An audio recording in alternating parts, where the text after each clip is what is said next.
Hey, welcome in to Weekend Joe, driven by Mungenast St. Louis Acura, Mungenast Alton Toyota here on ClaibsOnline.com. Hey, we're going to head out east right now. It's kind of the center of the sports world, Philadelphia, Pennsylvania, home of the Phillies, home of the Eagles, and we welcome in from 94 WIP. He is John Marks. What's going on, John? How you doing? So you have a car sponsor for your show? I don't even have a car sponsor for my show. Joe, what's going on, man? How are you? And you're driving in a car right now doing it. It would be perfect right now. If you're in a Toyota or an Acura right now, say that, and it'll be even better for the sponsorship. I'm in a Toyota Highlander. Look at that. 2021. My wife has a Toyota Sienna. And then we lose him. As he's talking about the Sienna. Can you hear me now? I can hear you now. Yeah. What year is that Sienna?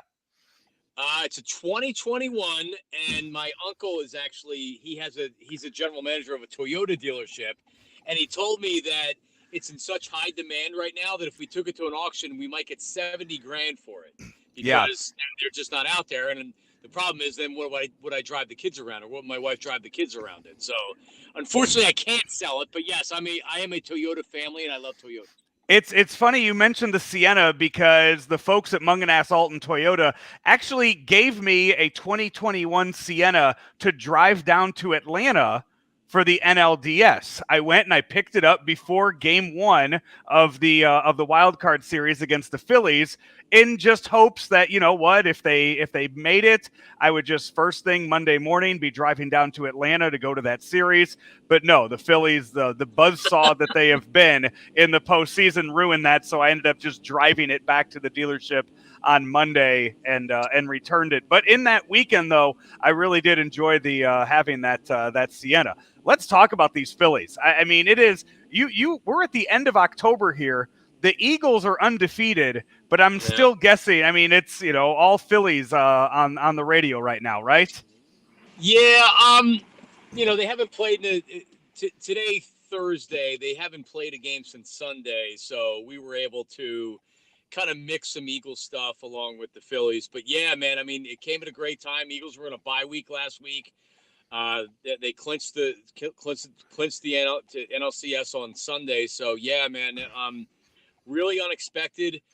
When they did make the playoffs, my reaction was awesome.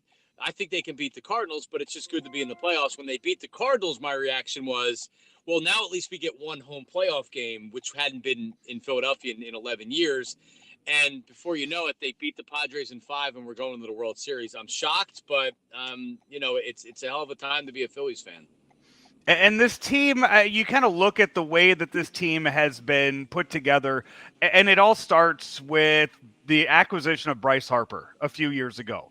When he signs on there for that, you think, okay, you know what? You get the big piece, you get the marquee player, the future Hall of Famer, but what else are you going to put around him?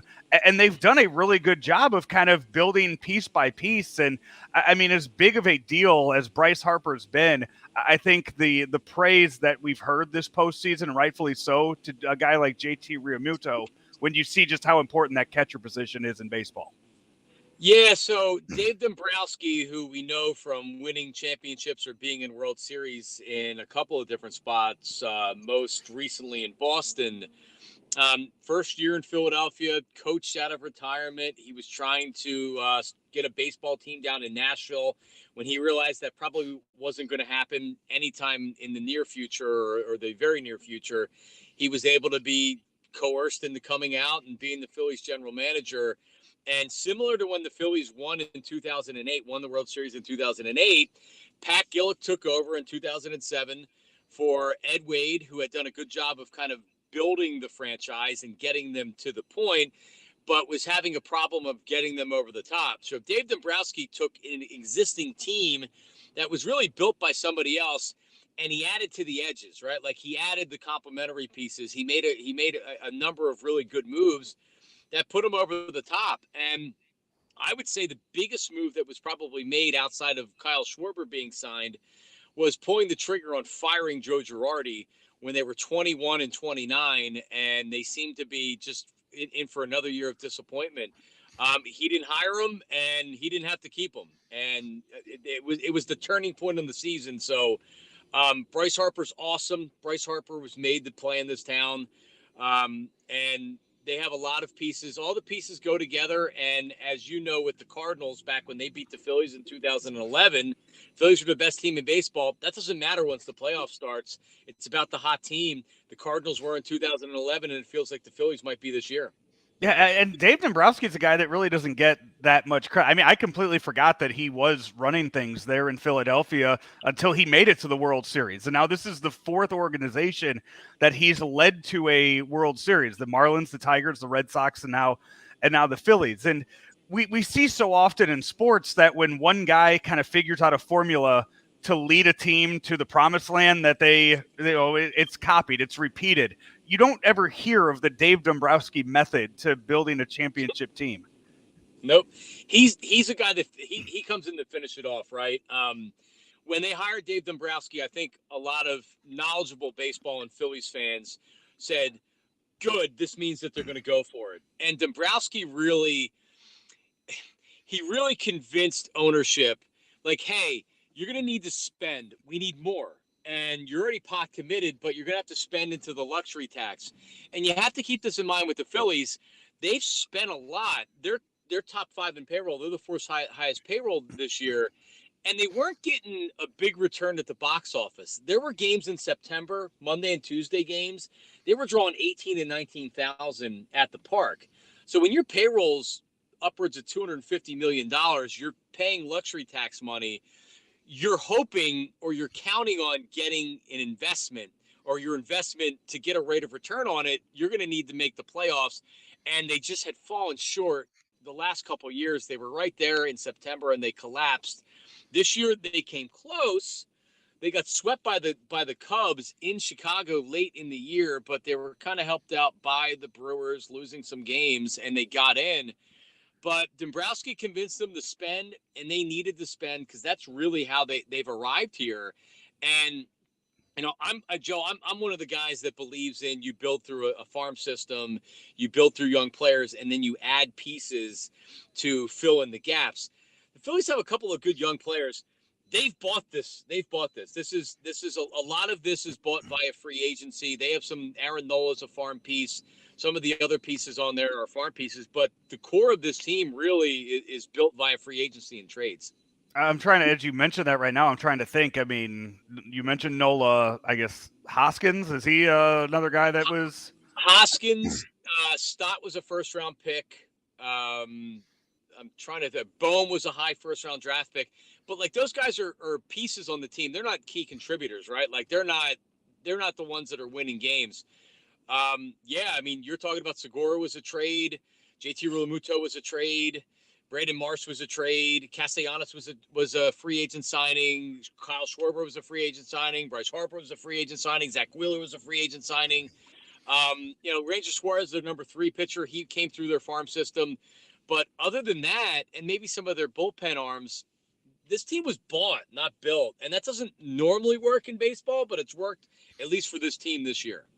So looking ahead to Friday night, Game 1 of the World Series, I mean, the Phillies have gone through and lost, 2 games up until this point in the postseason, just playing really, really great baseball. The Astros haven't lost a single game yet. The Astros are undefeated in this postseason, and the Astros seem like a team that was meant to buzzsaw their way through the entire playoffs. How do the Phillies match up against the Astros? Well, I think if you're looking for me to give you a reasonable explanation to why the Phillies win on paper, it's tough to do with their starting pitching, with their bullpen, with their lineup. I think Wheeler and Nola can match up with their number 1 and number 2 starters, but outside of that, Houston's going to have the edge, just like some of the other teams have had the edge on the Phillies. Like the Padres had the starting pitching. Had the starting pitching in games 3 and game 4. They had the advantage. It didn't end up working out for them. But like, so I watched a lot of Astros and Yankees. And what I expected and what I saw was a Yankees team that won a lot of regular season games. I know post All-Star break, they weren't even 500. I didn't expect much from the Yankees. And that's pretty much what you saw in the series. Like, they were there because they spend a lot of money. They have a lot of talent, so they're going to win a lot of games.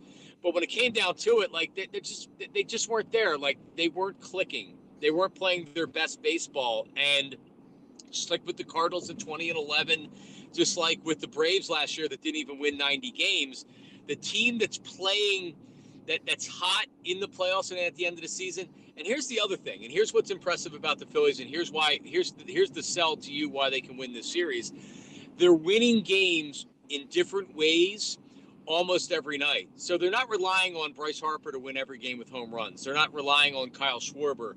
Everybody's contributed, whether it's starting pitching, whether it's the bullpen, whether it's Kyle Schwarber, whether it's Bryce Harper, whether it's Gene Segura, right? So those teams that aren't necessarily great teams in the regular season, when they go on these kind of magical runs, they're doing it because they're saying to themselves, we're not going to lose this. Like, we're not going to lose this. We can win this. There's like that special chemistry where everybody and everything kind of comes together.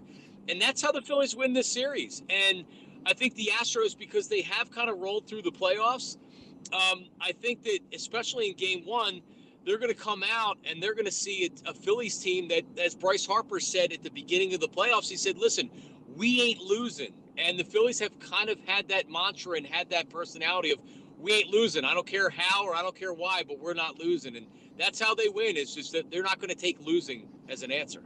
And how about this? So we talked at the beginning, at the top here, about the Eagles being 6-0 right now. If the Phillies and Astros series goes to Game 6, the day before that, the Eagles are actually in Houston already for Thursday Night Football, and then the next day would be Game 6 in Houston, Phillies versus Texans. It's funny how that works out. Yeah, so we do. Eagles fans travel well, and you'll see the most Eagles fans when the most tickets are available in opposing places.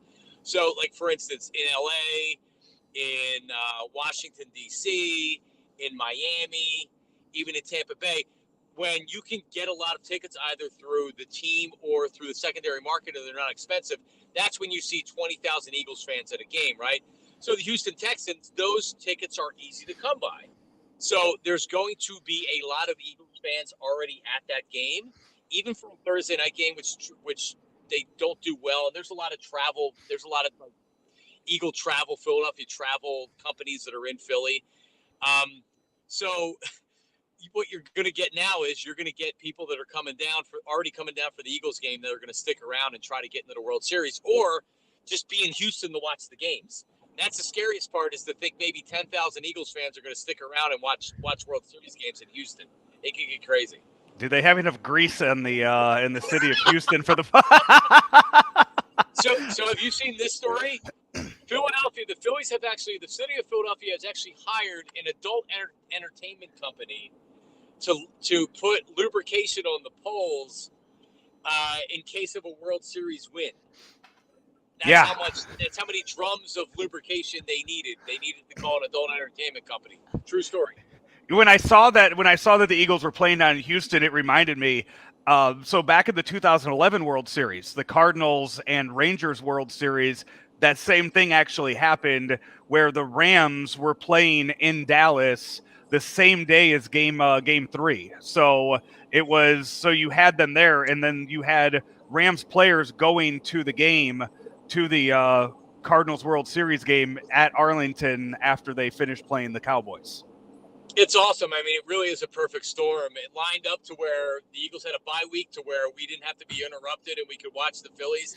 And now you might be, if it's still going on, Game 6 and Game 7, Phillies fans and Eagles fans will literally be in Houston by chance. So it's again, Joe, it's like the stars are aligning for this. It's weird. And the last time this happened, Nick Foles outdueled Tom Brady in the Super Bowl, which nobody thought could happen. And hey, all of this too, I mean, the Sixers are 1-4 now on the season, and they're completely forgotten about. I mean, they might be sliding under the radar with this. Yeah, we got after him a little bit today, but yeah, the happiest person in Philadelphia that the Phillies are in the World Series is Doc Rivers, for sure. Well, John, enjoy the next the next week. I know you're traveling down to Houston, so you'll be. Is this going to be your first World Series, or were you at the World Series games the last time the Phillies were in it?